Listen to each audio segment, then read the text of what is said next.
Nous sommes des étudiants de Lyon, nous voulons visiter plein palais. Nous espérons trouver des gens bons pour nous faire visiter.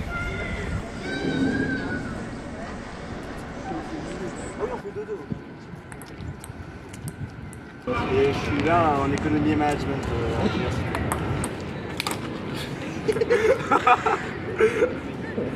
Voilà, c'est Mail. Du coup, vous dites mail, pas mail, parce que on a... Mail, ouais. Mail. Un maillage, quoi. Une email. Ok. Ouais, ça une email toute la journée. Une email, ça marche. Non, c'est parce que justement, je crois justement c'est parce qu'ils rassemblent. C'est un maillage, quoi. Ok. Plusieurs facultés. C'est une soirée interfacultaire. Ouais. Ils arrivent à rassembler 3000 personnes ici qui font la fête dans le bâtiment. Donc là, ils construisent la scène. Ouais. Et ils profitent aussi parce que l'université met à disposition la scène parce qu'ils font le soir d'avant la soirée des collaborateurs. Donc les profs, les employés, tout ça. Ils font la soirée avant et puis le lendemain, les étudiants ils se pètent le crâne au milieu de l'université. Mais c'est l'université elle-même qui organise ou c'est une asso étudiante? C'est une asso étudiante qui organise, mais en partenariat avec l'université. Parce que sinon, sortir les budgets pour de telles scènes, c'était quand même... c'est pas 25 francs de ticket que tu vas rembourser. Tu disais qu'il y a d'autres personnes extérieures qui viennent aussi dans l'université pour se poser. Il y a souvent ça, on a... des fois c'est un peu dommage aussi, il y a pas mal aussi des fois des personnes sans abri, mais heureusement ou malheureusement, elles arrivent à trouver un peu refuge en hiver, ce qui est pas trop mal. Mais on est rentré un peu trop chaud. Mais ouais, c'est vrai qu'il n'y a pas que des étudiants, il y a des gens qui... Il y a tous les soirs un petit groupe de vieux qui vient et qui joue aux cartes, je sais pas ce qu'ils jouent, mais ils ont l'air de s'amuser, donc c'est marrant aussi, quoi. Après, bien desservi, on a tout le temps les 2 trams. Puis on a encore les 2 autres, parce qu'il y a 5 trams à Genève, puis il y en a 2 qui passent ici, et puis 2 qui passent dans la rue derrière Pont d'Arves. Donc vraiment bien desservi, en tout cas à Unimail. Après voilà, il y a pas mal de restaurants aussi un peu par là, toute la rue, toutes les rues en fait un peu proches de l'université, il y a quand même pas mal de quoi manger, et puis toujours assez attractif pour les étudiants, ou sinon ils font un menu pour les étudiants avec des tarifs et des petits avantages pour faciliter du coup c'est connu que les étudiants sont dans le quartier et s'adapter un petit peu pour eux. Ouais, c'est sûr. Vous avez là, et puis si vous partez dans l'autre sens, dans le quartier des banques, tout d'un coup vous avez le menu à 25 francs et puis ils sont contents. 25 francs, pas mal. Alors que toi t'es là, super, 7 francs. Non, je vais à l'EDM, là-bas on a la grande rue des bars, la rue de l'école de la médecine. Là, il y a plein de bars, c'est un peu le soir, il y a tout. Vous allez un jeudi soir, un vendredi soir, même un samedi soir, c'est full. Une fois que vous arrivez à 20h, vous savez même plus où vous asseoir. Et donc là, de temps en temps, avec des potes, on y va. Après, il y a plein de... je sais pas, des petits restos qui est un peu dans les rues, quoi. Le logement, moi, je suis encore chez mes parents. Je fais une demi-heure de moto tous les jours. Enfin, une demi-heure aller, une demi-heure retour. Le logement, c'est assez compliqué de ce que j'entends de mes camarades. Après, il y a toute la cité universitaire qui offre des logements aux étudiants et qui les aide pour des prix pas chers pour la Suisse. Et mais puis ça, ce sera vers Champel, c'est vers le CMU, vers les médecins. Okay.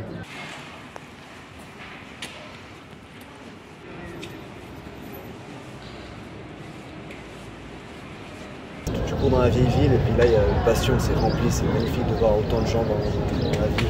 La fête de la musique aussi c'est sympa, il y a des scènes un peu partout dans la ville et puis Bastion aussi c'est rempli. Mais ouais, c'est une ville sympa, culturellement c'est une ville sympa. Enfin oui, parce que le cinéma est beaucoup plus cher et tout ça, mais c'est aussi la vie quoi. C'est ce que culturellement ça s'arrête quoi. Ouais, c'est ça, ils veulent pas. Alors que ce que fait la ville culturellement c'est énorme, il y a tellement de concerts, de trucs gratis ou à prix libre, c'est vraiment c'est fou, il faut juste un peu se renseigner quoi qu'il y a. C'est ça aussi qu'on veut parce que le système il est tellement peu cher. C'est quoi c'est tout. En France c'est peut-être encore moins cher, mais pour la qualité d'enseignement, la qualité d'infrastructure, c'est 3000 balles seulement le bachelor, la licence, 500 francs par semestre, ce qui est rien, c'est subventionné. Il y a des dispositions pour les étudiants, enfin La cantine, c'est le repas, il est à 5 francs.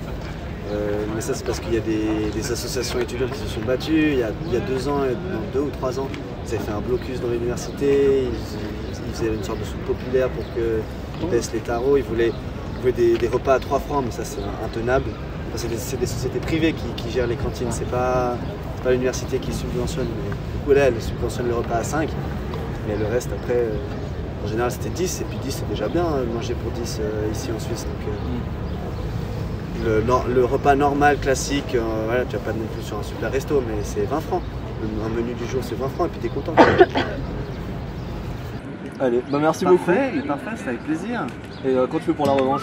Quand tu veux, moi je suis là souvent.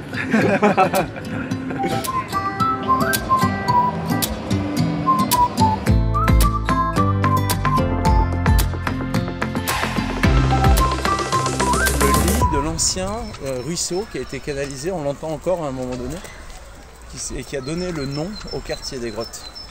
Le nom des Grottes. Donc en fait, ce nom-là, il charriait beaucoup. Il y avait des grands prés, beaucoup de vaches, avec plein de crottes, et quand il pleuvait, tout ravinait dans ce ruisseau, et ce qui a donné le nom du quartier des Crottes aux Grottes.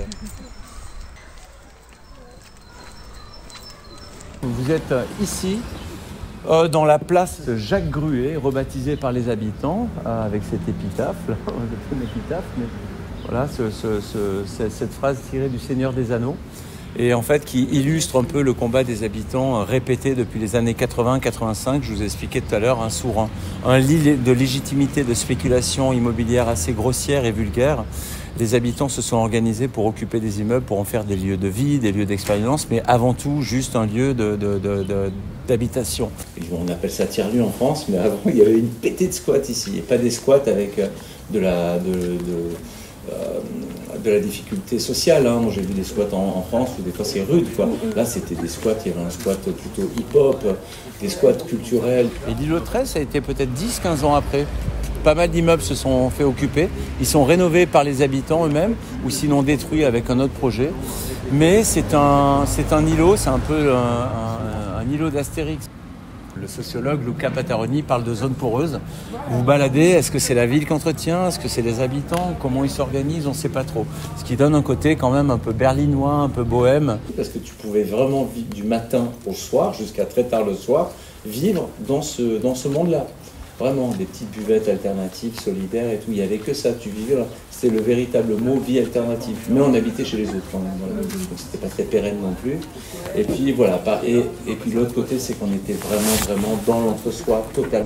On met des petites graines, on prend des photos, on communique, et puis des fois ça se fait, quoi. Mais si on appelle des fonctionnaires, qu'on leur demande l'autorisation, on n'a évidemment pas le droit. Mais si on le fait sans autorisation, les fonctionnaires sont très contents parce qu'ils ne sont pas responsabilisés, mais ça existe quand même. Donc il faut jouer entre les deux. On est vraiment dans un revenu médian dans le quartier très très faible. On fait partie des moins de 10% avec le revenu médian le plus faible. Et ça, c'est un peu une barrière à la gentrification évidemment, puisque les 80% du parc immobilier aux Grottes appartient à la ville principalement, à 70% et 10-15% à l'État. Je ne suis pas très sûr de mes chiffres, mais en tout cas c'est l'écrasante majorité. Voilà. Donc ce qui fait qu'il y a plein d'expériences qui se font vraiment de mixité. C'est une mixité choisie, une mixité voulue, revendiquée. Cette grande mixité, elle permet l'entraide et elle permet à l'État de se reposer et puis d'aller bosser ailleurs parce qu'il y a moins d'adversité sociale quand il y a des réseaux de solidarité.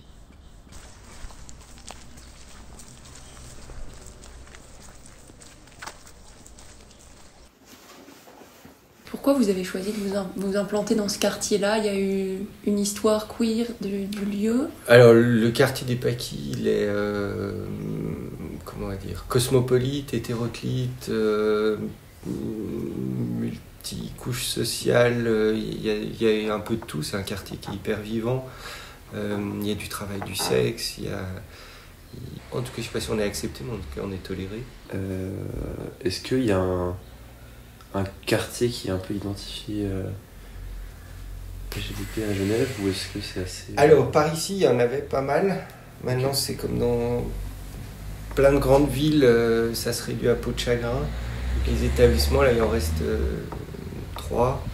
Nous, notre but premier, c'est quand même de s'insérer dans la société, puis d'être considérés comme faisant partie intégrante de la société. On n'est plus dans cette ghettoisation qu'il pouvait y avoir à une époque où c'était les seuls moyens, c'était le seul repère, c'était d'avoir un drapeau. Mais je pense qu'il y a moins le noyau qu'il peut y avoir à Paris ou dans ces grandes villes où je trouve que c'est plus viscéral dans les grandes villes où peut-être c'est la peur de l'anonymat ou je sais pas, ou qui fait que les gens veulent se rassembler dans un quartier et vivre des choses communes. Alors que dans les plus petites villes, ça serait plus s'intégrer, pas faire plus trop s'intégrer puis pas faire trop de vagues. Ouais, je comprends.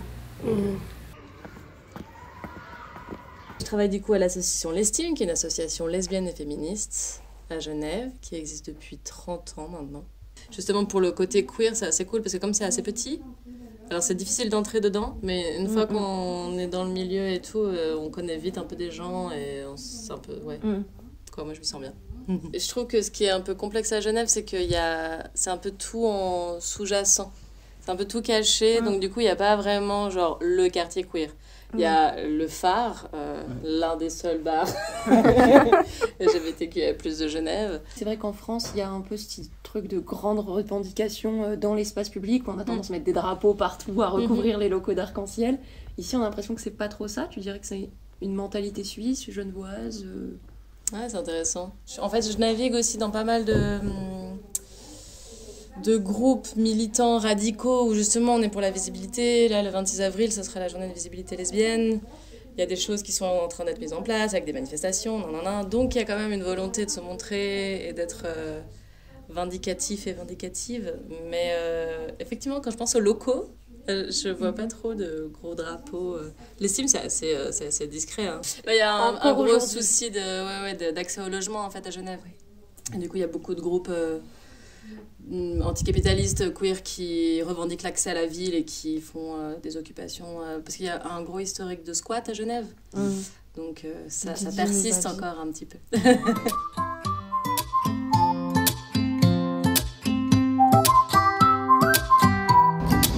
On va arriver à Carouge, on traverse une rivière qui s'appelle l'Arve.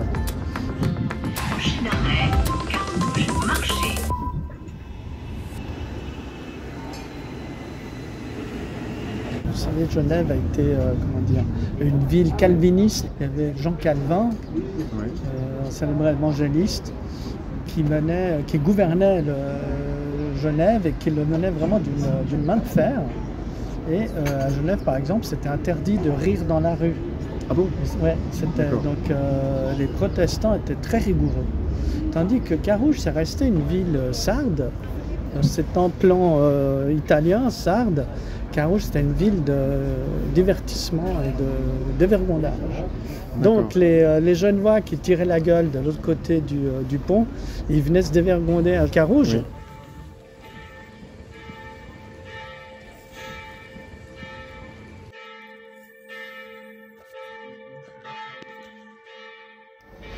Le cinéma, il a failli disparaître en 2004. Et le propriétaire, il s'est dit, tiens, je vais le vendre. Et qui peut être intéressé à racheter un lieu comme celui-ci, en plein cœur de Carouge, à côté de la place du marché, avec un passage énorme? C'est les Migros, c'est McDonald's, ce genre de choses. Ce qui a provoqué un levée de bouclier des habitants de Carouge. Et une association s'est créée en 2004, qui s'appelle l'Association des Amis du Cinéma Bio, et qui a œuvré pour que la commune soit d'accord de créer une fondation en vue de pouvoir sauver ce cinéma. C'est ce qui a été fait.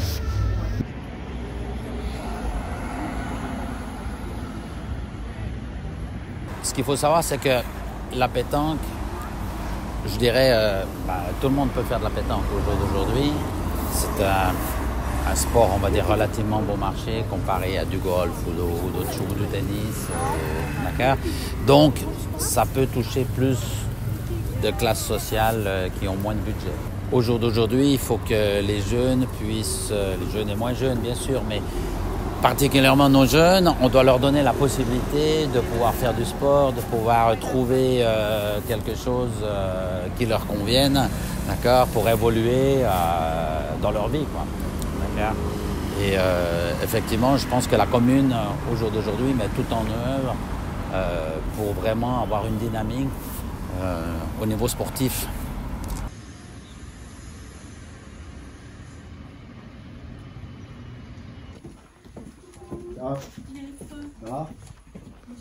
Bonjour. C'est le bon moment. Et là. Carouge, il y a un peu les deux facettes, c'est-à-dire qu'il y a le vieux Carouge au milieu avec des gens peut-être plus aisés, et il y a tout un quartier, on va dire, travailleur, un petit peu, comme on disait tout à l'heure, ce quartier, voilà, un petit peu plus... c'est comme ça un petit peu dans les communes, il y a toujours un côté un petit peu plus aisé, et puis un autre. Et nous, c'est pour ça qu'on ne veut pas augmenter non plus nos tarifs, parce qu'on sait très bien que là, ça va. Si on commence à faire ça chaque année, c'est ce qu'on ne veut pas, c'est que ça commence à devenir élitiste. Nous, on essaie de maintenir des tarifs abordables, quoi.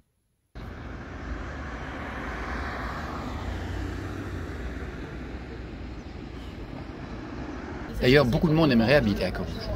Mais bon, là, c'est plus difficile. L'immobilier a complètement changé à ce niveau-là. Je dirais depuis les années, fin des années 90, début des années 2000, ça a commencé à monter. Et puis là, maintenant, ça devient cher.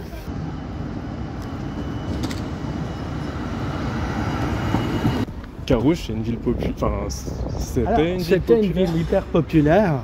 Ouais. Parce qu'il y avait aussi, vous savez, en Suisse, il y avait le statut de saisonnier. Okay. C'est-à-dire que vous étiez étranger, vous étiez italien, espagnol, portugais, mais à l'époque c'était la première vague d'immigrés, c'était les Italiens. Vous n'aviez pas le droit de venir avec votre famille. Vous veniez pour travailler et vous étiez logé dans des baraquements en bois pendant un certain nombre d'années. Et puis après, vous passiez du statut de saisonnier au permis B, permis C, etc. Puis à ce moment-là, il y avait droit au regroupement familial. Mais avant, pendant pas mal de temps, vous étiez saisonnier. Et à Genève, la plupart des baraquements de saisonniers, ils étaient à Carouge. Et de la Fontenette, à côté du stade et de la piscine. C'est là qu'il y avait les baraquements de saisonniers, en fait. Alors, Carouge était une ville ouvrière et populaire. Mais maintenant, c'est surtout des bobos, quoi. Vous voyez, quoi. Je veux dire, ces bistrots, ces boutiques, ces trucs vaguement baba, mais des babas qui n'ont pas perdu le nord. Là, on va passer devant une fromagerie, devant une poissonnerie. Enfin, c'est que c'est des bobos, quoi.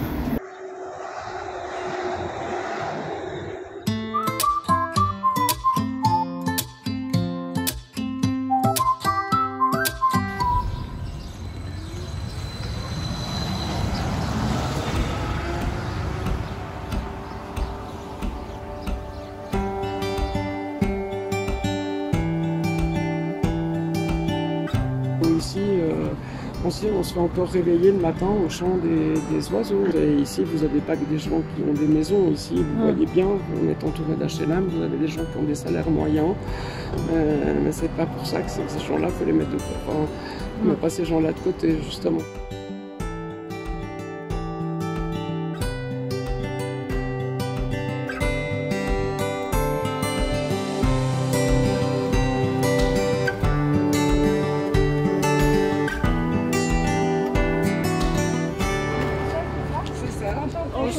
Enchanté, Lou.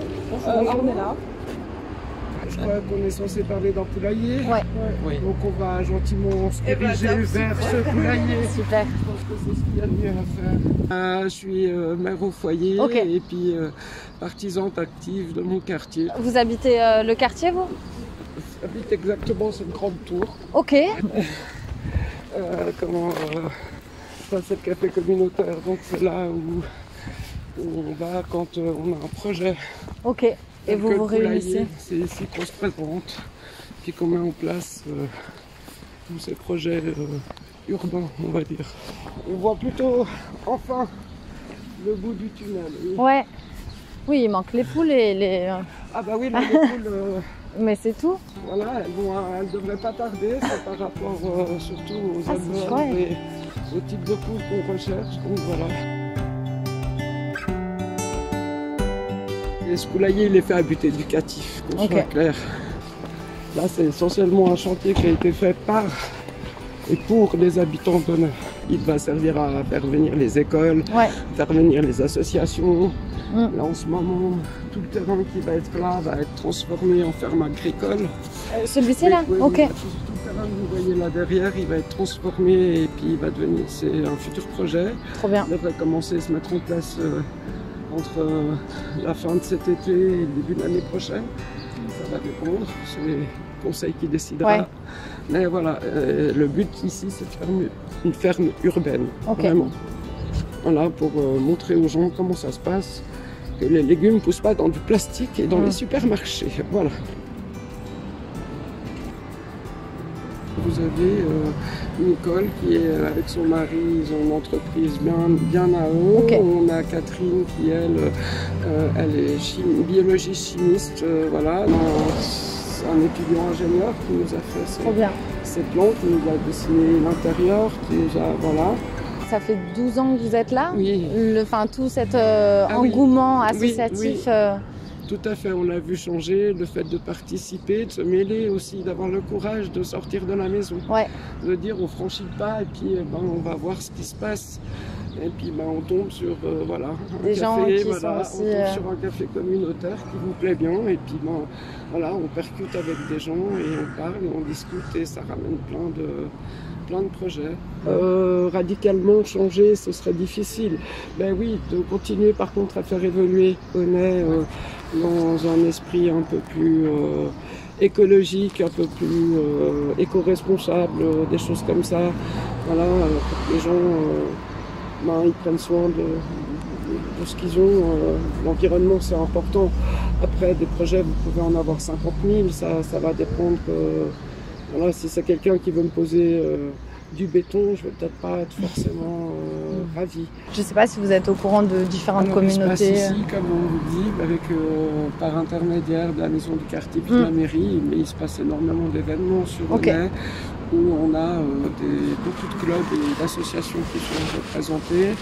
L'été, on fait une magnifique fête qui s'appelle Honnay est à vous. Où en fait on ouvre Honnay et on ouvre Honnay aux associations multiculturelles.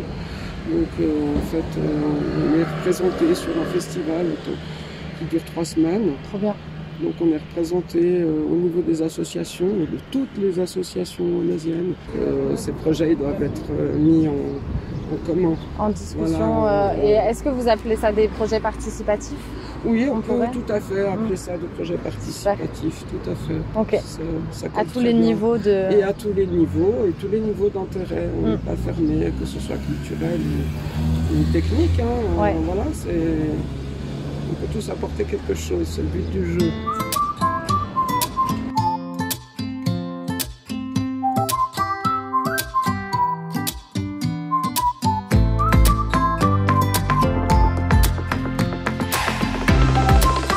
Bienvenue à Genève, bienvenue à Vernier, bienvenue à Avenches Parc. Voilà, on va découvrir cette cité colorée sous un temps gris. Ça rendra peut-être les couleurs un peu plus ternes, mais les couleurs font vraiment partie de ce quartier. 6000 habitants et plus de 100 nationalités différentes, donc c'est quand même énorme. On y est très attaché. En tout cas, pour en avoir discuté avec certaines personnes qui ont grandi dans ce quartier, et on s'aperçoit souvent aussi en croisant les gens que ils reviennent ici, même s'ils ont dans leur parcours de vie déménagé, ils ont tendance aussi à revenir là. Et voilà, il y a un esprit de village qui est très fort, et il y a une vraie qualité de vie. Les enfants, les gamins ou la maman, le papa avec ses enfants, ils sortent en trottinette et voilà, ils arrivent tout de suite dans un espace accueillant. Ils n'ont même pas besoin de traverser une rue ou une route, ils sont tout de suite dans un parc. C'est pour ça que le terme Avenches Parc, il n'est pas galvaudé, c'est loin d'être du marketing. Mais à Genève, c'est une particularité, c'est que les préaux d'école primaires, ils sont ouverts à la population. Ce qui est intéressant parce que le préau fonctionne comme un véritable espace public, ouvert sur le quartier. Et ça ne stigmatise pas l'école, un lieu où on apprend, puis quand l'école est terminée, voilà, on sort de l'école pour jouer. En fait, on associe l'enseignement, l'apprentissage à la vie du quotidien.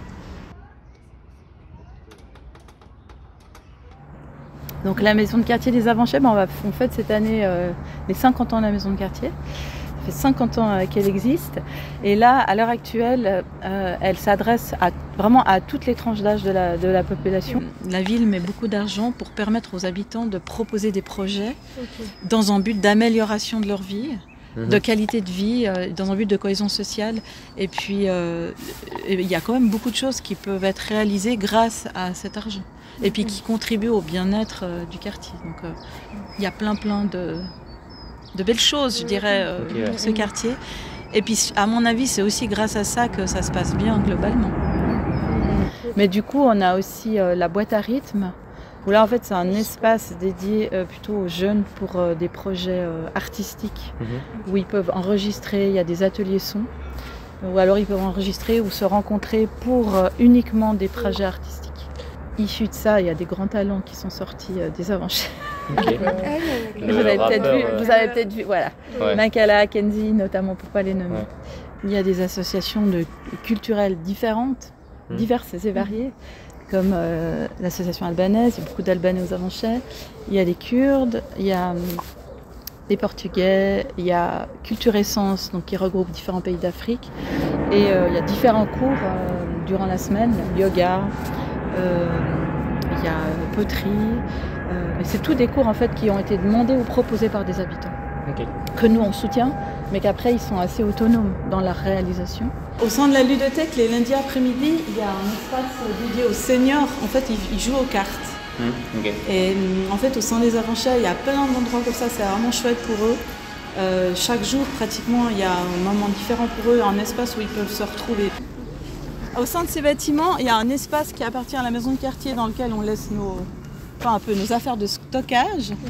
Et autrement, on le partage avec une association qui s'appelle Troc tes trucs, qui en fait recueille les habits, les livres et voire des meubles que les gens ne veulent plus. Et puis d'autres viennent les prendre. En fait, ça fait des échanges assez sympas, ça marche vraiment bien. Il y a un football club Avanchais qui utilise voilà, ce bel espace. Donc là, c'est les jours après l'école, les mercredis, et puis les tournois le week-end. Et puis cet espace, souvent la maison de quartier, selon les événements qu'on a, on y a aussi, on demande l'autorisation d'y aller.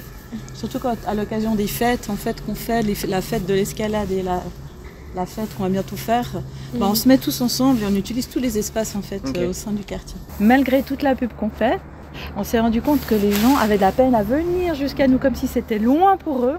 Parce que c'est tout au nord. En soi, c'est pas si loin, mais comme si c'était loin pour eux. Ce qu'on s'est rendu compte, c'est que les enfants, la plupart des enfants qui habitent là-bas, restent jouer en bas de chez eux, dans le préau. Et puis pour certains parents, ça rassure en fait de se dire l'enfant est en bas, j'ai un œil dessus. Certains, hein, on en a quand même qui viennent, mais voilà, on aimerait bien pouvoir encore plus toucher ces familles-là. Voilà, après on a aussi tout un groupe de jeunes, eux ils sont vraiment dans les extrêmes, c'est comme des ados, ils sont toujours dans les extrêmes, où ils veulent carrément pas sortir de leur quartier, ils sont bien là, c'est leur quartier, ils se sont vraiment appropriés les lieux. J'avais une vision avant d'y travailler et après, c'est vraiment l'avant, l'après. Avant, j'avais beaucoup de préjugés, beaucoup de... Vous savez, quand on sait qu'il y a autant de nationalités regroupées, il y a des préjugés comme beaucoup de peur, de crainte. Et puis c'est vrai que depuis que j'y travaille, je me suis rendu compte que, en côtoyant les habitants, la plupart vous diront qu'ils se sentent bien, qu'ils se sentent en sécurité, qu'ils adorent, qu'ils se sont vraiment appropriés le quartier et les différentes cultures et avec toutes ces associations et aussi avec tout ce que la ville met pour aider à l'intégration.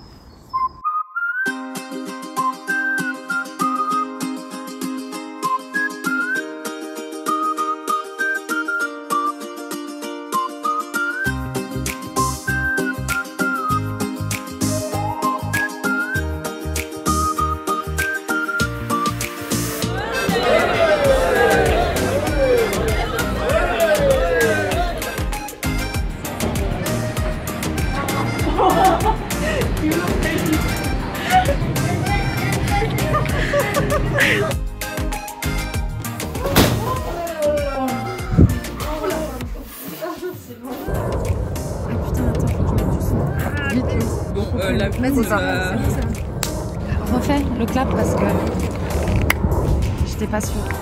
Il n'y a pas de son. Ah, T'es bien pour enregistrer son? Ah, ok, moi. Alors si jamais ça tourne. Bienvenue, bonsoir. C'est bon. Aujourd'hui à Genève, une météo plutôt couverte. Mais attention, on peut espérer quelques éclaircissements. Merci.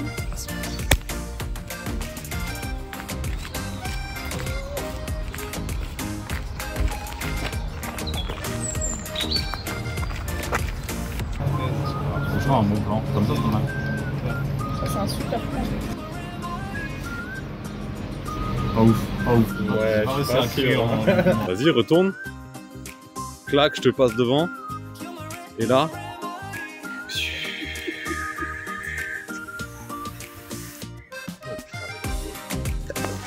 Oh merde, j'ai niqué mon plan. Mettez-vous par là, comme ça vous êtes au milieu de l'écran.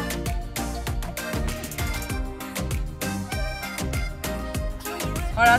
Attendez, en fait, je vous mets du son. Non, mais non. Non, mais si, attendez, je vous mets une musique, vous allez. On va pas mettre ça dans le truc. Prenez des cacahuètes. Yo, yo, yo, yo, yo, yo.